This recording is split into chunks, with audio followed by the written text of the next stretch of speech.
Now, I said this a bunch of times. I love Back to the Future. It's a movie series that took the time travel concept realistically. Just to rest assured, I can't even put this in good words. That's how awesome these movies are. But when it comes to video games, it's fucking terrible.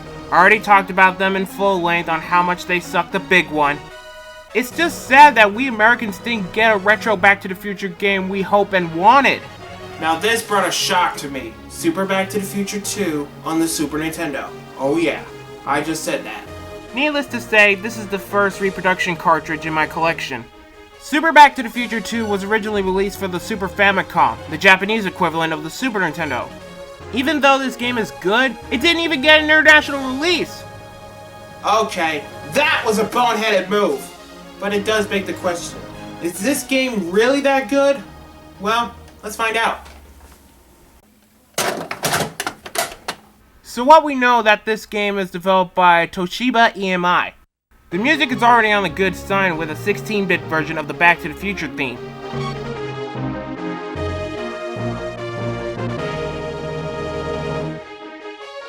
Again, if you've seen the movie, you already know the plot. Old Biff from 2015 used the time machine to give the sports almanac to his younger self in 1955. The side effect is that it changed 1985 where Biff is corrupted with power. So it's up to Marty and Doc Brown to travel back to 1955 to destroy the almanac. The best thing about this story is that they use key scenes from the movie. The cutscenes might be a bit anime-ish, but at least I can recognize who they are. Since this is a reproduction cartridge, all the text in this game are English translated. It makes it easy for me to read what it is. Now, the gameplay is very easy to figure out. This game doesn't have any wacky gimmicks or puzzle solving like on the NES or Sega Genesis. This is just a particular side-scroller. You just have to guide Marty to the end of the level to reach the goalpost. Throughout the entire game, Marty is always on his hoverboard, and I'm glad they presented it well this time.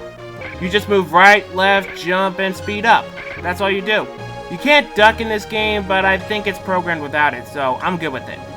It's just simple controls for a simple game. The coolest thing they added is when Marty jumps, he's always doing backflips. Tony Hawk, eat your heart out. Oh, there's also some parts in this game where you can cling on walls. That's really cool. Throughout the game, you'll be collecting coins. With the coins, they can be used for these vending machines in the game. You can either get invincibility, coin doublers, I think, protective shield, and of course, these hoverboard icons. You can carry up to 3 hoverboards in this game, which counts as your health gauge. But if you grab another hoverboard while the gauge is full, it counts as an extra life. Okay, I say that is very helpful. There's also some secret paths in this game that'll give you coins or either a hidden vending machine. So you better keep your eyes peeled. I know I mentioned it a bit in the beginning, but the music annihilates on anything that is on the Unholy Trilogy here in America. Like I said, the Back to the Future theme sounds fucking mind-blowing. This is an awesome soundtrack, but it's bullshit that we didn't get it as an international release.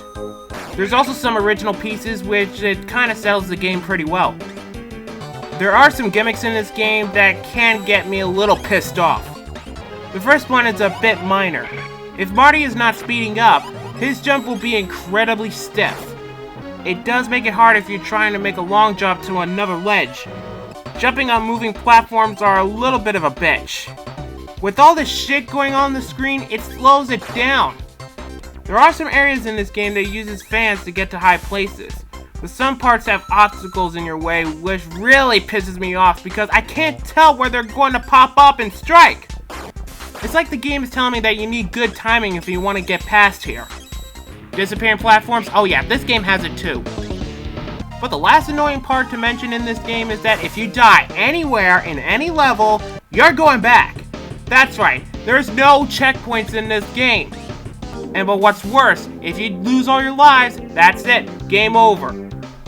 But on the bright side, it does have a continue option, and the passwords are short, sweet, and to the point. That's what I'm talking about. Granted, you have limited lives, but you do have unlimited continues, which is a very good sign here. But once you continue after game over, all of your coins are lost. This makes it kinda hard when you have to restock them for using the vending machines again. This might look like I'm nitpicking, but this kind of stuff annoys me a bit. Now, don't get me wrong, this game is hard, but it's actually a fun kind of hard if you think about it. Well, enough about that. It's time for the enemy roll call.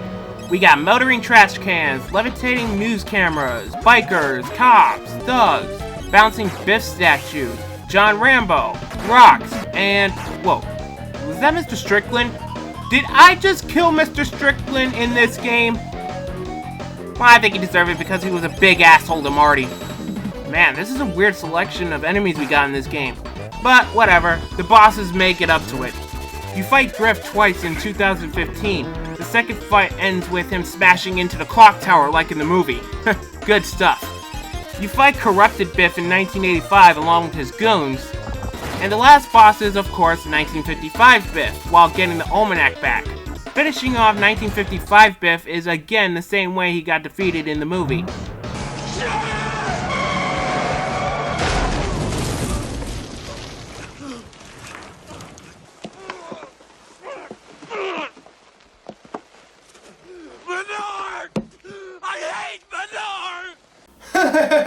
Funny stuff. After the manure is dumped on Biff, the game ends. Well, it did leave us on a funny note. With all the Back to the Future games I've played, this is definitely an awesome one. This managed to tell why I love these movies so much. The graphics are great for the Super Nintendo.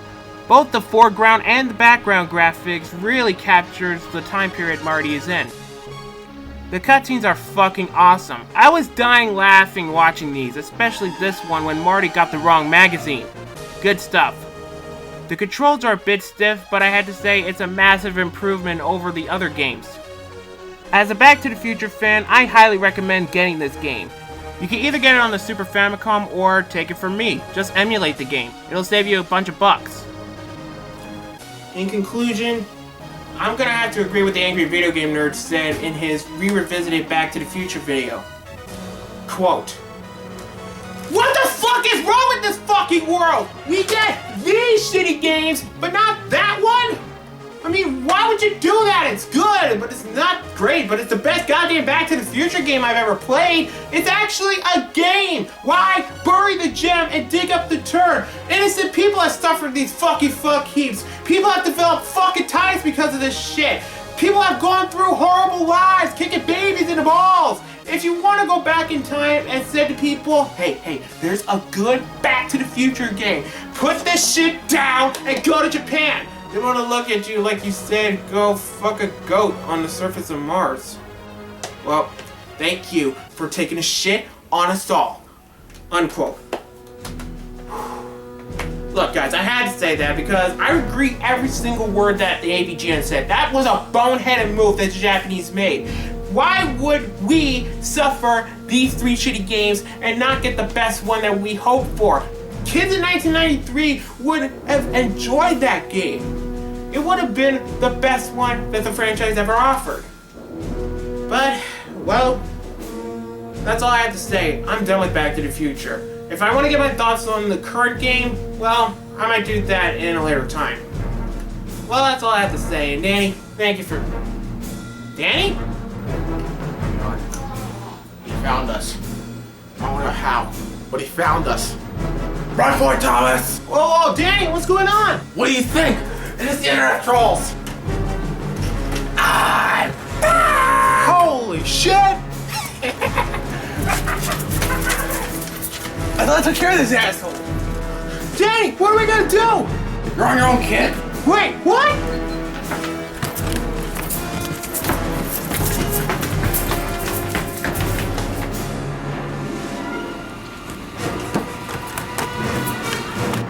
Thanks a lot, Dan. Good to know where I can turn to when I need help.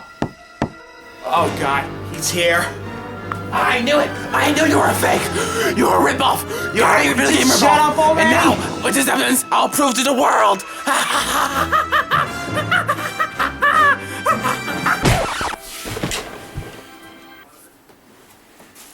Batter up, scumbag. Oh shit, he's still moving, isn't he? Lights out, asshole. That was intense, man. Well, what do you expect? He's an asshole. He deserved it. Well, that is true. Most of these internet trolls are just like 30 to 40-year-old virgins who live in their parents' basements. Calling fellow nerds ripoffs or hackers or snakeheads, whatever. They're just fuckers. Fucking slackers. Fucking buttheads. That's what I call them. They're buttheads or slackers. Yep. Because they don't have any talent. They just want to pick on anyone just for attention. They usually do, my friend. That's what the internet has nowadays. Yeah, if they keep this up, another hole in their ass. Or blow to the head. Well, not with this bat. It's so foam and shit. It's fake. Oh, you need a please. steel bat, dude. Steel bat, you say? Whatever. Casey Jones will get that one next. What kind of a world am I living in?